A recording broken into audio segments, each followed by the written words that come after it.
उसमें सबसे बड़ा कारण था कि मैं जिस भाषा में अपनी बात करता हूं, मेरे मन में ये बार बार सवाल उठता था, कर्नाटक के लोग, वो राष्ट्रवादी लोग, वो सनातनी हिंदू, पता नहीं कर्नाटक में मेरी बात को किस भाषा में समझ पाएंगे कि नहीं। एक मन में हिचकिचाहट थी, लेकिन अब तक इस 12-13 साल के सफर में मैं किसी ऐसे राज्य, जहां उसे आप हिंदी भाषी राज्य नहीं कह सकते, उस राज्य में इतनी बड़ी संख्या में लोग सुनने मेरे लिए आएंगे, ये मेरे लिए बहुत बड़ी बात है।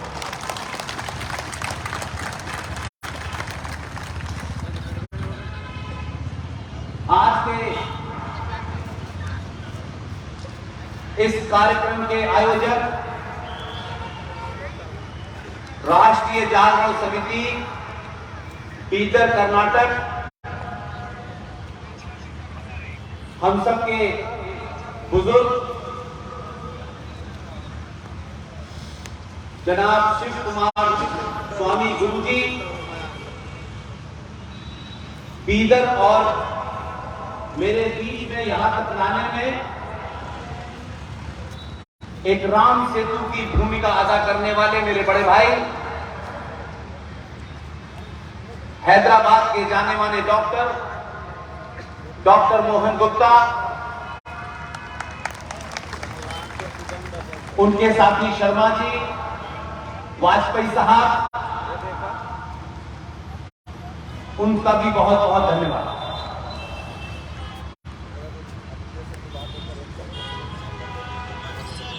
यहां आने से पहले एक घटना घटी है।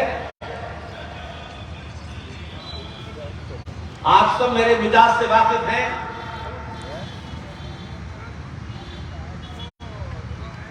तो मैं किसी राजनीतिक दल, किसी भी संगठन, वो कितना बड़ा हो, कितनी ताकतवर सरकार हो, मेरे मूल में राष्ट्र के अलावा कुछ नहीं होता।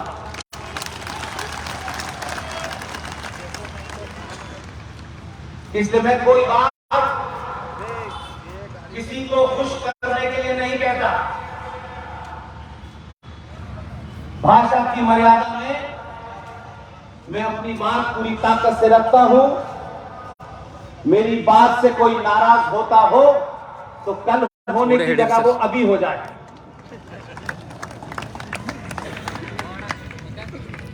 इसलिए कि सत्ताएं आनी जानी हैं, पार्टियां बनती बिगड़ती रहती हैं, संगठन टूटते बनते रहते हैं, और राष्ट्र हमेशा परमानेंट रहता है।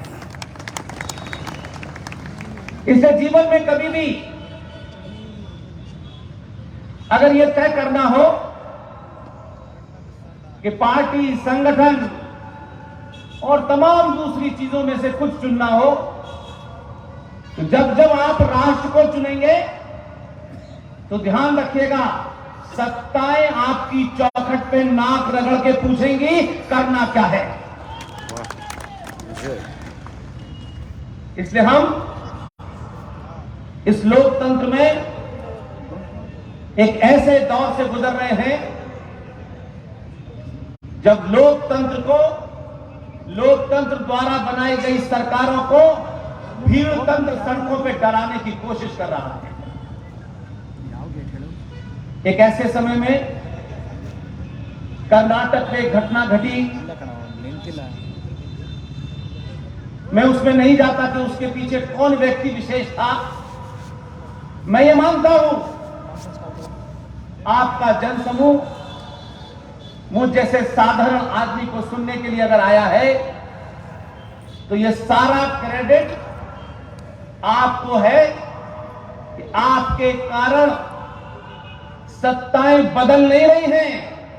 सत्ताओं पे बैठने वालों को समझ में आ गया है कि अब सत्ता पे बैठ करके हम अपनी मनमानी नहीं कर सकते।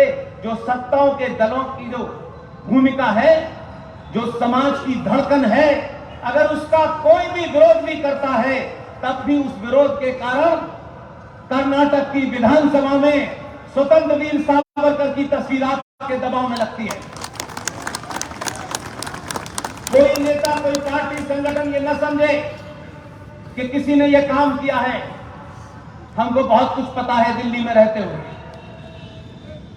इसलिए इस बदलाव को किसी पार्टी और संगठन तक सीमित मत रखिएगा। संगठन अपने स्वार्थ में परिभाषा बदलते हैं, राजनीतिक दल अपने स्वार्थों में, मैनिफेस्टो में ऊपर नीचे करते हैं, लेकिन आपका दबाव रहेगा तो सत्ता पर बैठने वाले लोग इस भारत की संसद के अंदर ऐसा भी इतिहास रचते हैं जिसकी कल्पना कोई नहीं करता है। और लोग समझते हैं कि सरकार ने एक्स ने या वाई ने कोई बड़ा काम किया है। आपने जब से अपने मुद्दे बदले हैं, जब से अपना एजेंडा बदला है, आपने हमें रोजगार चाहिए, प्याज के दाम कम कर दो, पेट्रोल के दाम कम कर दो।